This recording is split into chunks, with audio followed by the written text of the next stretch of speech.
News ముందుగా headlines చూద్దాం. అన్నమయ్య జిల్లా పీలేరులో రాకదిలిరా సభ. హాజరైన చంద్రబాబు, పీలేరు జనగర్జన రాష్ట్రమంతా వినిపించాలన్న టీడీపీ అధినేత. ప్రజాకోర్టులో జగన్ కు శిక్ష పడే సమయం సమీపించిందని వ్యాఖ్య.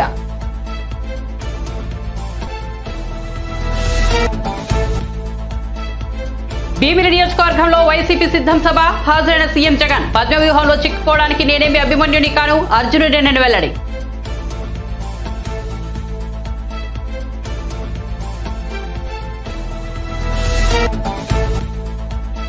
బీసీ, మైనార్టీ, గిరిజన సంక్షేమ శాఖలపై ముఖ్యమంత్రి సమీక్ష. కళ్యాణ లక్ష్మి, షాదీ ముబారక్ లబ్ధిదారులకు 1 లక్షతో పాటు తులం బంగారం ఇచ్చేలా ప్రణాళికలు రూపొందించాలన్న సీఎం.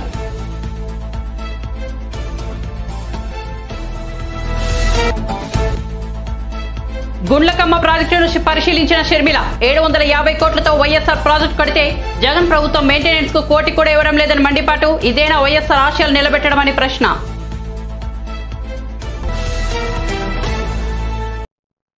ఇక వార్త వివరాల్లోకి వెళ్తే, టీడీపీ అధినేత చంద్రబాబు అన్నమయ్య జిల్లా పీలేరులో రాకదిలిరా సభకు హాజరయ్యారు. ఈ సందర్భంగా ఆయన ప్రసంగిస్తూ పీలేరు జనగర్జన రాష్ట్రమంతా ప్రతిధ్వనించాలని పిలుపునిచ్చారు.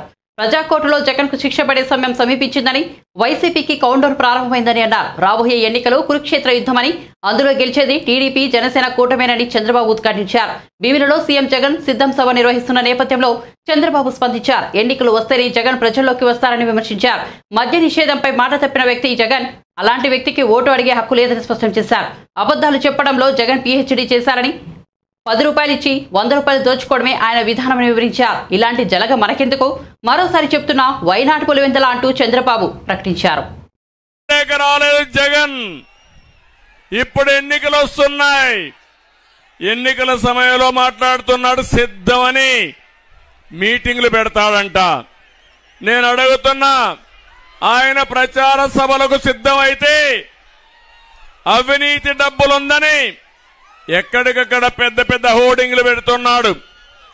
5 సంవత్సరాలు ప్రతిపక్షాలు ఎక్కడున్నా ఒక కటౌట్ పెట్టాలన్నా, ఒక హోర్డింగ్ పెట్టాలన్నా పూర్తిగా అడ్డం పడి ఇష్టానుసారంగా చేసిన ఈ జగన్ ఇప్పుడు ప్రచారానికి సిద్ధం అంటున్నారు.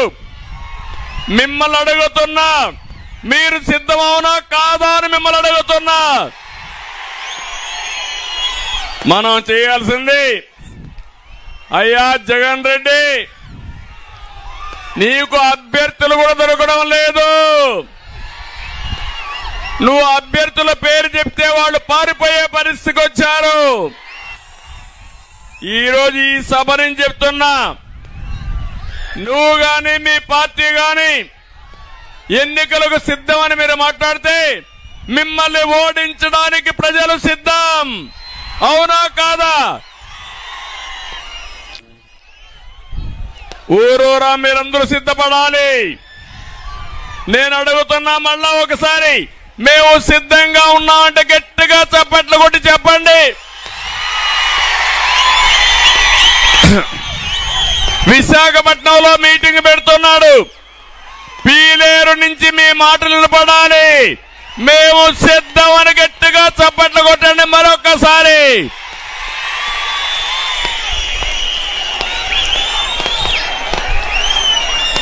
మిమ్మల్ని ఇంటికి పంపడానికి అన్నదాతలు సిద్ధం.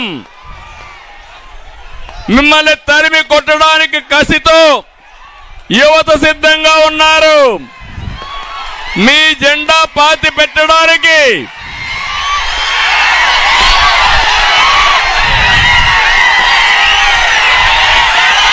మీ తమ్ముళ్ళు యువత ఓపిక ఉండాలి. మీరంతా వచ్చేయండి. మీరంతా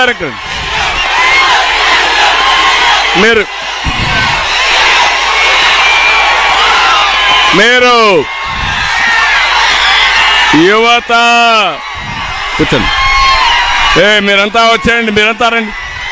మీరంతా వచ్చేయండి. వాళ్ళే మీరు సహకరించకపోతే మనం మాట్లాడాలి. పని చేశాడా అని అడుగుతున్నా మిమ్మల్ని. ఎక్కడైనా అభివృద్ధి అయ్యిందా అని అడుగుతున్నా మిమ్మల్ని. ఒక్క అభివృద్ధి కార్యక్రమం చేయలా. ఒక్క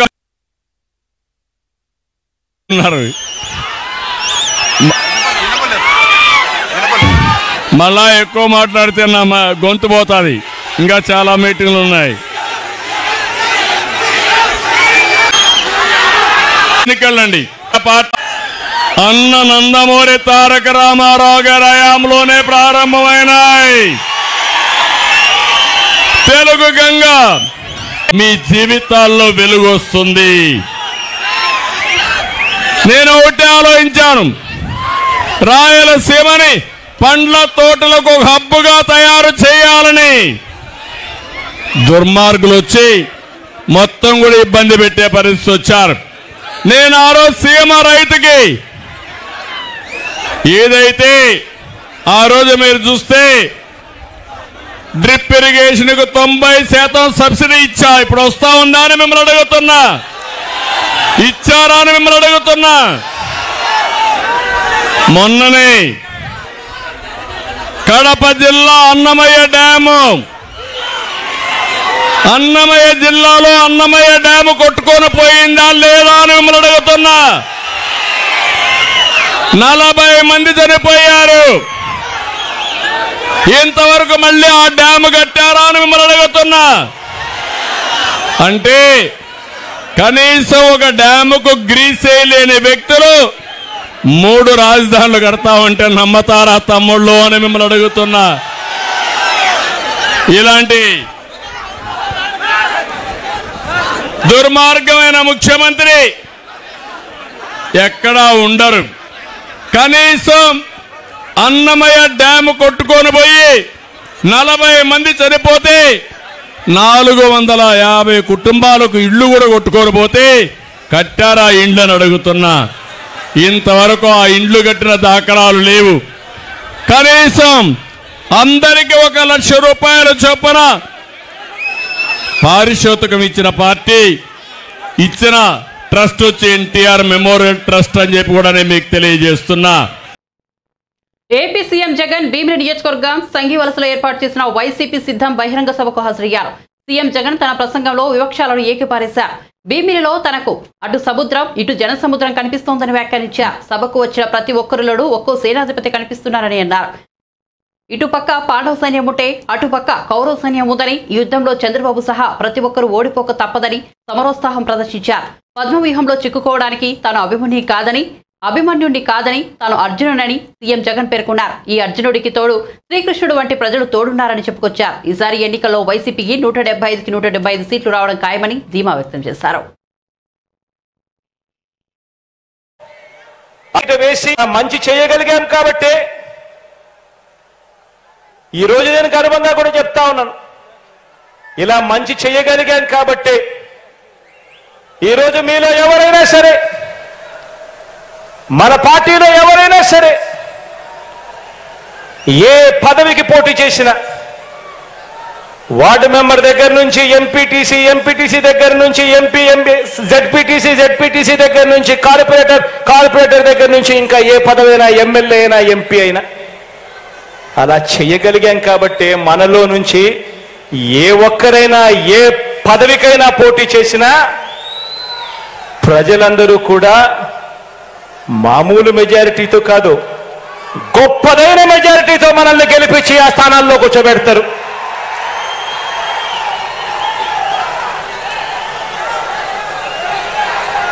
ఇలా మన పార్టీని అభిమానించే వారికి చరిత్రలో ఎవరు ఇవ్వని అవకాశాలు మనమే ఇచ్చాం. నామినేషన్ పనులలో కూడా, కేటాయింపుల్లో కూడా ఇదే పంత న్యాయం కూడా చేస్తూ వచ్చాం. ఎవరు గెలవనన్ని పదవులు వార్డు మెంబర్లు, సర్పంచులు మొదలు ఎంపీటీసీలు, ఎంపీపీలు, జెడ్పీటీసీలు, జెడ్పీ చైర్మన్లు, మున్సిపల్ చైర్మన్లు, కౌన్సిలర్లు, మేయర్లు, కార్పొరేటర్లు, ఎమ్మెల్సీలు, రాజ్యసభ సభ్యులు, మంత్రి మండలి వరకు అన్నింటిలోనూ కూడా జగన్ను నమ్మిన వారు, వైఎస్ఆర్సీపీలో ఉన్నవారు, వైఎస్ఆర్సీపీ పార్టీ కోసం కష్టపడిన వారందరికీ కూడా అంచెలంచెలుగా ఏ రాజకీయ పార్టీలోనూ ఇవ్వని అవకాశాలు ఇచ్చిన ఏకైక పార్టీ మన వైఎస్ఆర్ కాంగ్రెస్ పార్టీ అని కూడా చెప్పడానికి ఈ సందర్భంగా గర్వపడతా ఉన్నాను. మనం ఈ 56 నెలల పాలనలో ప్రతి ఇంటికి మంచి చేయగలిగాము కాబట్టి, వివక్ష లంచాలు లేని పాలన ఇవ్వగలిగాము కాబట్టి, ఇంతకు ముందు నేను చెప్పినట్టుగా ఇవాళ ఎవరైనా సరే మన పార్టీ తరపున ఎవరైనా కూడా నామినేషన్లు వేస్తే చాలు, ప్రజలు మనల్ని ఆశీర్వదించి భవిష్యత్తులో ఇంతకంటే ఎక్కువ అవకాశాలు మనకు ఇస్తారు. మన కార్యకర్తలను గెలిపించే మన పార్టీ వైఎస్ఆర్ కాంగ్రెస్ పార్టీ అని చెప్పడానికి కూడా గర్వపడతా ఉన్నా.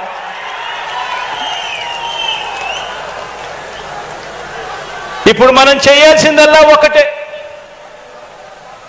ఈ 2,53,000 కోట్ల రూపాయలు మీ బిడ్డ బటన్ నొక్కుతా ఉన్నాడు, నేరుగా నా అక్క చెల్లెమ్మల కుటుంబాల ఖాతాల్లోకి, ప్రతి గ్రామంలో ఉన్న నా అక్క చెల్లెమ్మల కుటుంబాల ఖాతాల్లోకి నేరుగా వెళుతా ఉంది.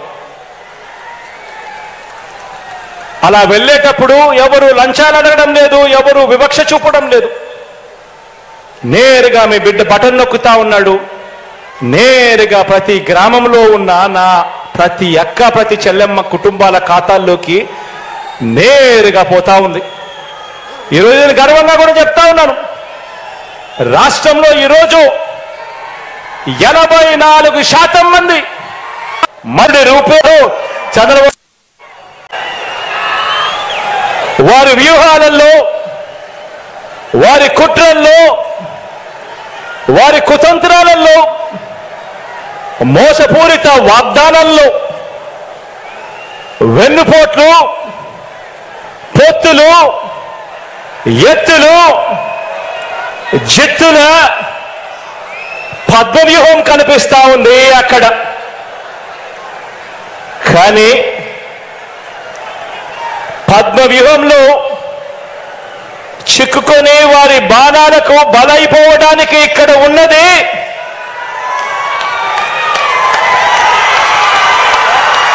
అభిమన్యుడు కాదు, ఇక్కడ ఉన్నది అర్జునుడు.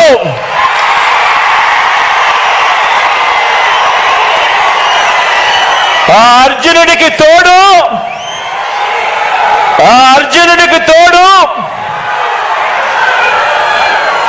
ప్రజలు, దేవుడి దయ,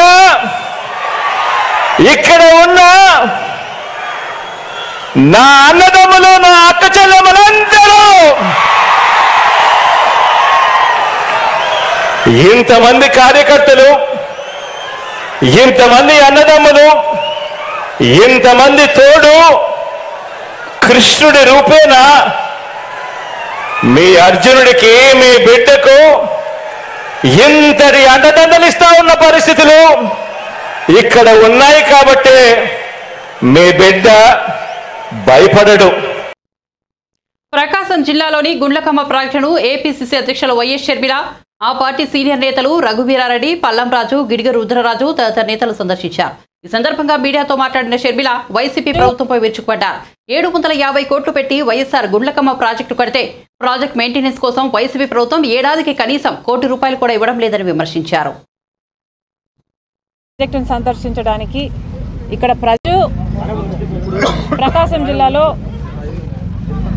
ఓబుల్రెడ్డి గుండ్లకమ్మ ప్రాజెక్టు దగ్గర కాంగ్రెస్ పార్టీ ఈ ప్రాజెక్టును సందర్శించడానికి, ఇక్కడ ప్రజలు పడుతున్న ఇబ్బందులను చూసి ప్రపంచం దృష్టికి తేయడానికి ఇక్కడికి రావడం జరిగింది.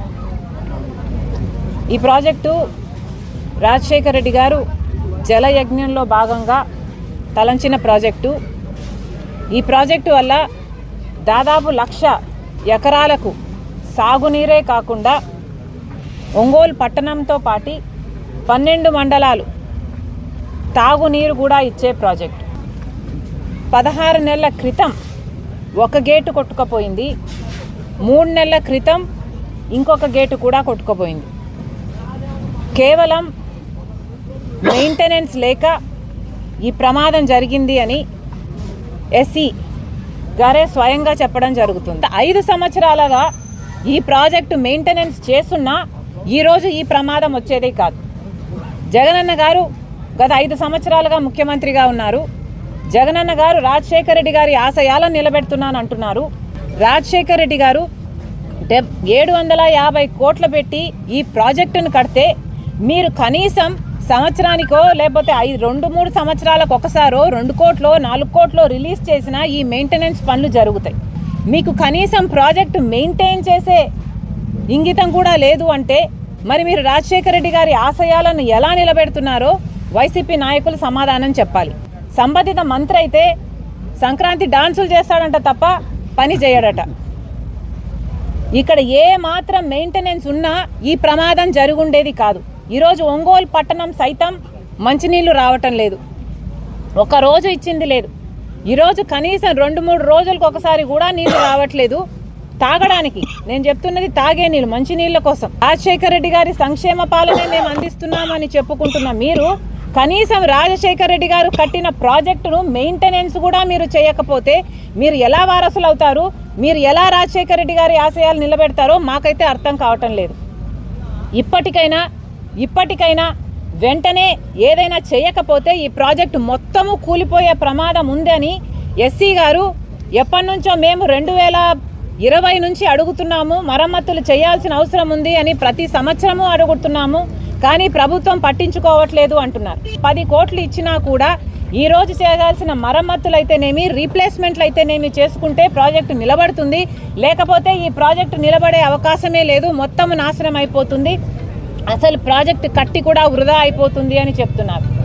కనీసం ఇప్పుడైనా కళ్ళు తెరవండి, కనీసం ఇప్పటికైనా ప్రభుత్వం కళ్ళు తెరవాలి, చేయాల్సిన మరమ్మతులు పనులు చేయండి. ఇక్కడైతే గేటు కొట్టుకుపోయిన గేటు తేలుతుంది ఇక్కడ నీళ్లలో. మీ పనితీరు ఇది అని ఆ గేటే సాక్ష్యం చెప్తుంది. కాంగ్రెస్ పార్టీ ఇచ్చిన హామీలు నెరవేర్చే సత్తా లేక తెల్లారితే కేసీఆర్ పైన బీఆర్ఎస్ పైన పడుతోందని బీఆర్ఎస్ వర్కింగ్ ప్రెసిడెంట్ కేటీఆర్ ఆగ్రహం వ్యక్తం చేశారు. జూబ్లీహిల్స్ నియోజకవర్గ బీఆర్ఎస్ పార్టీ కార్యకర్తల సమావేశంలో ఆయన పాల్గొన్నారు. ఈ సందర్భంగా మాట్లాడుతూ గ్రేటర్ హైదరాబాద్ పరిధిలో మనం క్లీన్ స్వీప్ చేసి కాంగ్రెస్ బీజేపీని ఓడగట్టామన్నారు. దురదృష్టవశాత్తు హైదరాబాద్ బయటి జిల్లాలో మాత్రం మనకు అనుకూలంగా తీర్పు రాలేదన్నారు. అయినప్పటికీ మనం చాలా చోట్ల స్వల్ప తేడాతో ఓడిపోయామన్నారు. కేసీఆర్ వంటి నాయకుడిని గెలిపించుకోలేకపోయామని చాలా మంది ఇప్పుడు బాధపడుతున్నారన్నారు. అసెంబ్లీ ఎన్నికల్లో మనం ఓడిపోయినప్పటికీ ఇది స్పీడ్ బ్రేకర్ మాత్రమేనని అన్నారు. జూబ్లీహిల్స్ లో పార్టీ కోసం కష్టపడి పనిచేసిన ప్రతి ఒక్కరికి ధన్యవాదాలు తెలిపారు. బయట కొన్ని జిల్లాలలో మొత్తం గ్రేటర్ హైదరాబాద్ పరిధిలో ప్రతి ఒక్క సోదరుడు సోదరి కూడా కేసీఆర్ గారి నాయకత్వం అయితేనే ఈ రాష్ట్రం బాగుంటది అని చెప్పి జీహెచ్ఎంసీలో క్లీన్ స్వీప్, మొత్తం ఒక్క సీటు కూడా వేరే వాళ్ళకి పోకుండా క్లీన్ స్వీప్ చేసి కాంగ్రెస్ ను బీజేపీని అడ్రస్ లేకుండా గ్రేటర్ హైదరాబాద్ కాడికి చేయగలిగినాం. కానీ దురదృష్టం బయట గ్రేటర్ హైదరాబాద్ బయట కొన్ని జిల్లాలలో మనం అనుకున్న ఫలితాలు రాలేదు. అందుకే మనకు 37% ఓటు వచ్చినప్పటికీ కాంగ్రెస్ పార్టీకి మనకంటే 1.85% అంటే చాలా స్వల్ప తేడా. దాంతో వాళ్లకు కొన్ని సీట్లు జిల్లాలలో ఎక్కువ వచ్చినాయి. మనకు 39 వచ్చినాయి, వాళ్లకు 64 సీట్లు వచ్చి వాళ్ళు గవర్నమెంట్ లోకి వచ్చినారు. ఈ 45-50 రోజుల్లో నేను చూస్తా ఉన్నాను, హైదరాబాద్ లో ఉండే ప్రజలైతే ఇట్లెట్లా జరిగింది, ఎందుకు జరిగింది, ఎట్లా జరిగింది అనే మాట నేను కనీసం హైదరాబాద్ లో మిగతా మిత్రులతో, నాయకులతో, కార్యకర్తలతో మాట్లాడేటప్పుడు చాలా మంది ఆశ్చర్యం వ్యక్తం చేస్తున్నారు, బాధపడతా ఉన్నారు. కేసీఆర్ గారు లాంటి నాయకుడు ఇవాళ ముఖ్యమంత్రిగా లేడు అంటే మేము జీర్ణించుకోలేకపోతున్నామన్నా అనే మాట కూడా చాలా మంది మిత్రులు చెప్తా ఉన్నారు. నేను మీ అందరికీ ఒకటే విజ్ఞప్తి చేస్తా ఉన్నా, రాజకీయాల్లో జీవితంలో చిన్న చిన్న ఎదురు దెబ్బలు, చిన్న చిన్న సెట్ బ్యాక్స్ తప్పవు. ఈ రోజు మనకు జరిగింది కూడా ఒక చిన్న ఎదురు దెబ్బ మాత్రమే, ఒక చిన్న స్పీడ్ బ్రేకర్ మాత్రమే. అంతే తప్ప దీని నుంచి మన మీద గందరగోళం అయిపోయి, మన మీద భయపడి లేదా బాధపడి ఇంట్లో కూర్చునేంత భయంకరమైన ఓటమేమి మనకు జరగలేదు. 39 సీట్లు ప్రజలు మనకు అప్పచెప్పినారు. 39 సీట్లు అంటే 119లో సరిగ్గా 3వ వంతు 1/3 సీట్లు మనకు అప్పచెప్పినారు. 14 సీట్లు మనం స్వల్ప తేడాతో ఓడిపోయినాం. జుక్కలనే ఒక నియోజకవర్గంలో 1100 ఓట్లతో ఓడిపోయినాం. దేవరకద్ర అనే మరొక నియోజకవర్గంలో 1300 ఓట్లతో ఓడిపోయినాం. మన కాగజ్ నగర్ లో 3000 ఓట్లు బోధన్లో 3000 ఓట్లు, ఖానాపూర్లో 4200, అట్లా చెప్పుకుంటూ పోతే ఒక 14 సీట్లలో కేవలం 4-5 వేల ఓట్ల తేడాతోనే ఓడిపోవడం జరిగింది. రాష్ట్ర వ్యాప్తంగా మీరు చూసినట్టయితే కూడా స్వల్ప తేడా, రకరకాల కారణాలైనప్పటికీ చాలా స్వల్ప తేడాతోనే మనం ఓడిపోయినాం. అదే హైదరాబాద్ కాడికి వస్తే అఖండమైన మెజారిటీలతో గెలిచినాం. 85,000, 72,000, 50,000, 40,000, 30,000 బ్రహ్మాండమైన మెజారిటీలతో హైదరాబాద్ లో మనం జయకేతనం ఎగరవేసినాం. ఇవాళ మనందరం ఆలోచించాల్సింది ఒకటే. పెద్దలు చెప్తారు, ఎక్కడ కోల్పోయిన దాన్ని అక్కడనే వెతుక్కోవాలంటారు. అందుకే నేను అనేది, తెలంగాణలో ఈ రోజు ఏ అధికారాన్ని అయితే మనం చేజార్చుకున్నామో తప్పకుండా పార్లమెంట్ ఎన్నికల్లో మన గెలుపుతో తిరుగులేని సమాధానం. మనం గట్టిగా ఉన్నాం, తెలంగాణ ప్రజల్లో కేసీఆర్ గారు బలంగా ఉన్నారనే మాట తెలవాలి అంటే పార్లమెంట్ లో బలంగా మనం పనిచేయాల్సిన అవసరం ఉంది. కాంగ్రెస్ బీజేపీ ఇక్కడ తెలంగాణలో ఒక ఫెవికాల్ బంధం లాగా ఇవాళ బ్రహ్మాండంగా కలిసిమెలిసి నడుస్తా ఉన్నారు. రేవంత్ రెడ్డి గారు పోయి ఢిల్లీకి పోయి అమిత్ షాని కలవంగానే కింద ఇక్కడ ఏం జరుగుతుంది, ఇక్కడ 2 శాసన మండలి స్థానాలు ఖాళీ అయితే ఎమ్మెల్సీ స్థానాలు రెండిటికి ఒకటేసారి నోటిఫికేషన్ ఇవ్వాలి నిజానికి. ఎందుకంటే 2 ఒకటేసారి ఖాళీ అయినాయి, 2 ఒకటేసారి పూరించాలి. కానీ 2 ఒకటేసారి పూరిస్తే ఒకటి కాంగ్రెస్ కు వస్తుంది, ఒకటి బీఆర్ఎస్ కు వస్తుంది. అందుకే 2 అలగలగ ఎన్నికలు పెట్టి ఒక అండర్స్టాండింగ్ లో కాంగ్రెస్ బీజేపీ 2 కూడా ఇక్కడ కాంగ్రెస్ కు వచ్చేటట్టు సహకరిస్తా ఉన్నాయి. దానికి పరోపకారి సహాయం ఏంది అంటే కాంగ్రెస్ కళ్యాణ లక్ష్మి షాదీ ముబారక్ లబ్ధిదారులకు తులం బంగారం ఇచ్చేలా అంచనాలు రూపొందించాలని ముఖ్యమంత్రి రేవంత్ రెడ్డి అధికారులకు సూచించారు. ఎన్నికల్లో ఇచ్చిన హామీ మేరకు లబ్ధిదారులకు ₹1,00,000తో పాటు తులం బంగారం ఇచ్చే ప్రణాళికలు రూపొందించాలన్నారు. శనివారం ఆయన సచివాలయంలో బీసీ, మైనార్టీ, గిరిజన సంక్షేమ శాఖలపై సమీక్ష జరిపారు. సమీక్షకు మంత్రులు పొన్నం ప్రభాకర్, సీతక్క, ప్రభుత్వ సలహాదారు షబ్బీర్ అలీ, సంబంధిత అధికారులు హాజరయ్యారు. ఈ సందర్భంగా మాట్లాడుతూ ప్రతి లోక్సభ నియోజకవర్గానికి ఒక బీసీ స్టడీ సర్కిల్ ఏర్పాటు చేయడంపై అధ్యయనం చేయాలన్నారు. సంక్షేమ హాస్టళ్లకు గ్రీన్ ఛానల్ ద్వారా నిధుల విడుదలకు ప్రణాళికలు సిద్ధం చేయాలన్నారు. అలాగే గురుకుల పాఠశాలకు సొంత భవనాలు నిర్మించేలా స్థలాన్ని గుర్తించాలని తెలిపారు. ఆ భవనాల నిర్మాణానికి అంచనా వ్యయం రూపొందించాలని ఆదేశించారు.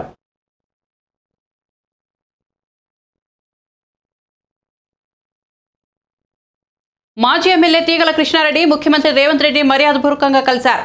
సచివాలయంలో ఆయనను సీఎం కలిశారు. ఈ సమయంలో మంత్రులు సీతక్క, కొండా సురేఖ, పొన్నం ప్రభాకర్, పొంగులేటి శ్రీనివాసరెడ్డి తదితరులు ఉన్నారు. తీగల కృష్ణారెడ్డి టీడీపీ నుంచి హైదరాబాద్ మేయర్గా పనిచేశారు. 2014లో టీడీపీ నుంచి ఎమ్మెల్యేగా పోటీ చేసి గెలిచారు. ఆ తర్వాత బీఆర్ఎస్ లో చేరి మహేశ్వరం నియోజకవర్గం నుంచి విజయం సాధించారు. బీఆర్ఎస్ నాయకులు వరుసగా రేవంత్ రెడ్డిని కలవడం చర్చనీయాంశంగా మారింది.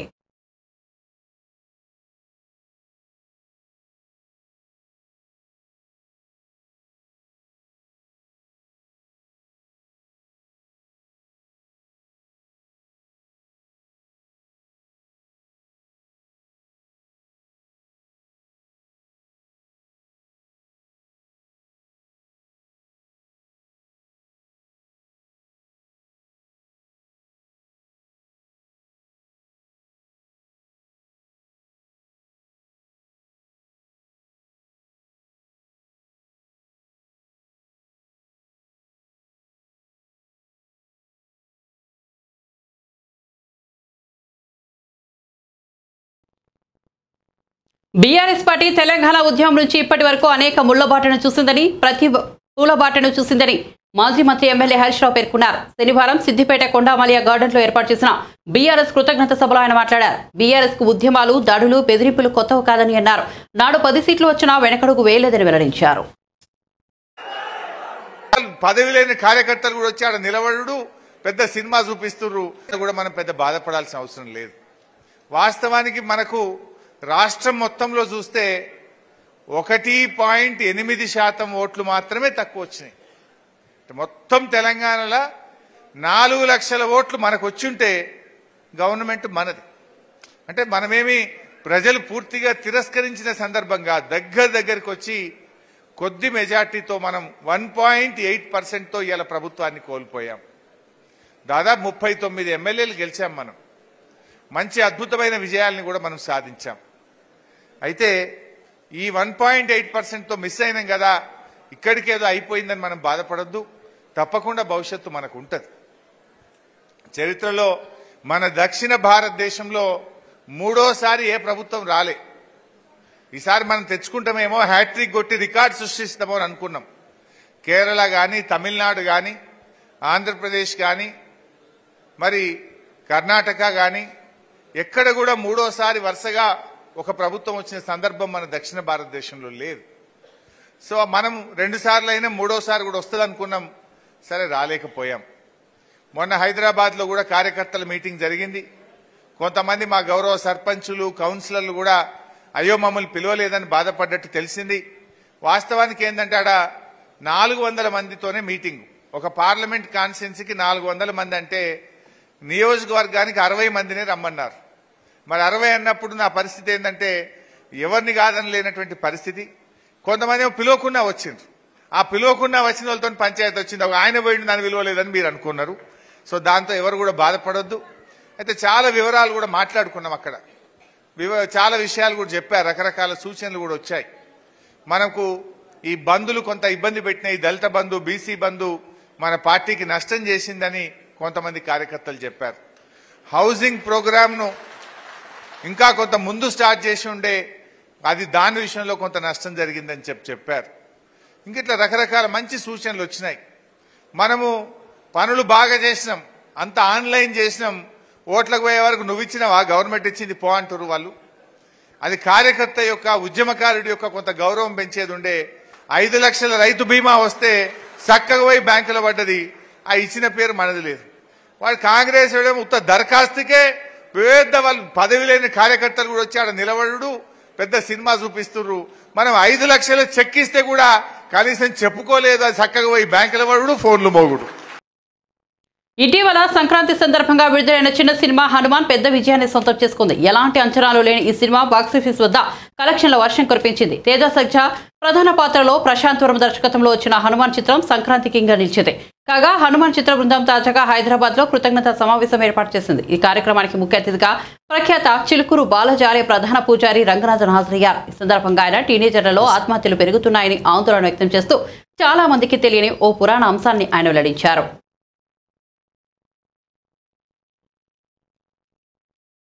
విభీషణుడు ఆంజనేయ స్వామి. సుందరకాండలో ఒక ఘట్టం మీకు చెప్తాను. విభీషణుడు ఆంజనేయ స్వామి యుద్ధం జరుగుతున్నది. రాత్రిపూట వెళ్తున్నారు. అందరూ వానరులందరూ పడిపోయి ఉన్నారు, కొంతమంది చనిపోయినారు. జాంబవంతుడు కూడా ఒళ్ళంతా నొప్పితోటి రుధిరంతో పడేందుకు అడుగుతున్నారు. ఆంజనేయ స్వామి ఒక్కడు బతికుంటే మా వానర సైన్యం మొత్తం బతికున్నట్టే. ஒரு యంగ్ పీపుల్ సేందటే ஒரு అద్భుత సజ్జా తేజాకి ఒక్కసారి గట్టిగా చప్పట్లు కొట్టు. స్వామివారి యొక్క మనస్సు తెలుస్తుంది. కృతజ్ఞతలు తెలిపడం కోసం అమృతాన 13వ సర్గంలో ఉట్టి చేతులతో పోతే నాకు ఏముంటుంది విలువ, లంకంతా వెతుకుతాడు. మీకు కూడా ఆత్మహత్య చేసుకోవాలని అనుకున్నాడు. మీకు ఎవరికైనా తెలుసా? ఎవరికైనా అమ్మాయి రీసెర్చ్ చేసిన అమ్మాయి నీకు తెలుసా? నేను రామాయణం పుస్తకం సుందరకాండం వాల్మీకి రామాయణం పెట్టుకుని ఉన్నాను. 13వ సర్గంలో ఆంజనేయ స్వామి మొత్తం లంకంతా వెతుకుతాడు. సీతమ్మ కనిపించదు. సీతమ్మ కనిపించకపోతే నేను ఇంత దూరం ఎగిరి వచ్చి ఉట్టి చేతులతో పోతే నాకు ఏముంటుంది విలువ. నంబర్ 1. సీత కనిపించలేదంటే రాముల వారి పరిస్థితి ఏముంటుంది? అయోధ్య వాళ్ళ పరిస్థితి ఏముంటుంది? వానర సైన్యం ఏముంటుంది? వాళ్ళందరూ ప్రాణత్యాగం చేస్తారు. అందుకోసం నేను ప్రాణత్యాగం చేసుకుంటాను. ఎలా చేసుకుంటాను? లిస్ట్ చెప్తున్నాడు. చెట్టుకు ఉరేసుకుంటాను, లేకపోతే నిప్పు పేర్చి అందులో దూకుతాను, సముద్రంలో పడిపోతాను, మునిగిపోతాను, లేకపోతే ఆహారమే స్వీకరించకుండా అలా పడుకుంటాను, ఏదైనా క్షుద్ర జంతువు తినేసిపోతుంది. ఇవన్నీ చెప్తున్నాను. Anjaneya Swami. Imagine a person like Hanumanji thinking about a suicidal tendency. తర్వాత తానే ఆలోచిస్తుంది, నేను చనిపోతే వెళ్ళే వాళ్ళందరూ ఏమవుతారు? మళ్ళీ ఆలోచిస్తున్నాడు. వినాశే బహవో దోషా జీవన్ భద్రాని పశ్యామి అంటాడు. ఆంజనేయ స్వామి సెల్ఫ్ కౌన్సిలింగ్ చేసుకుంటున్నాడు. మీ మీడియం చాలా పవర్ఫుల్ అమ్మా. నేను చూసినాను ఈ థియేటర్లో మీరు చెప్తున్నారు కదా, డిస్ట్రిబ్యూటర్స్ చెప్తున్నారు. నేను మా చిలుకూరు బాలాజీ స్వామివారి సేవలో నా దగ్గర ఒక పవన్ కుమార్ ఉన్నాడు. ఆయన అన్నాడు, స్వామి మనం హనుమాన్ సినిమా వెళ్ళాలి. ఏముందిరా అందులో అని అన్నాను. మీరు రండి స్వామి అన్నాను. అందుకే ఫోన్ చేసి అడిగితే we went and then I was literally speechless for the such excellent movie which you people have created. Bulletin ముగించే ముందు హెడ్లైన్స్ మరోసారి చూద్దాం. అన్నమయ్య జిల్లా పీలేరులో రాకదిలేరా సభ. హాజరైన చంద్రబాబు, పీలేరు జనగర్జన రాష్ట్రమంతా వినిపించాలన్న టీడీపీ అధినేత. ప్రజాకోర్టులో జగన్ కు శిక్ష పడే సమయం సమీపించిందని వ్యాఖ్య.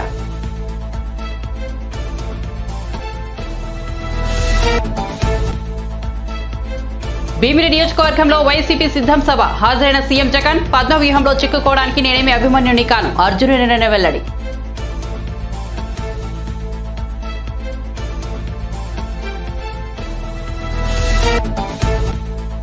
బీసీ, మైనార్టీ, గిరిజన సంక్షేమ శాఖలపై ముఖ్యమంత్రి సమీక్ష. కళ్యాణ లక్ష్మి, షాదీ వివాహ లబ్ధిదారులకు 1 లక్షతో పాటు తులం బంగారం ఇచ్చేలా ప్రణాళికలు రూపొందించాలన్న సీఎం.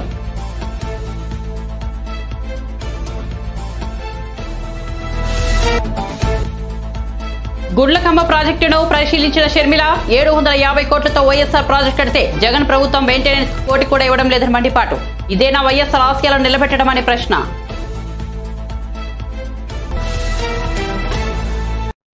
మరిన్ని అప్డేట్స్ కోసం చూస్తూనే ఉండండి N24 న్యూస్.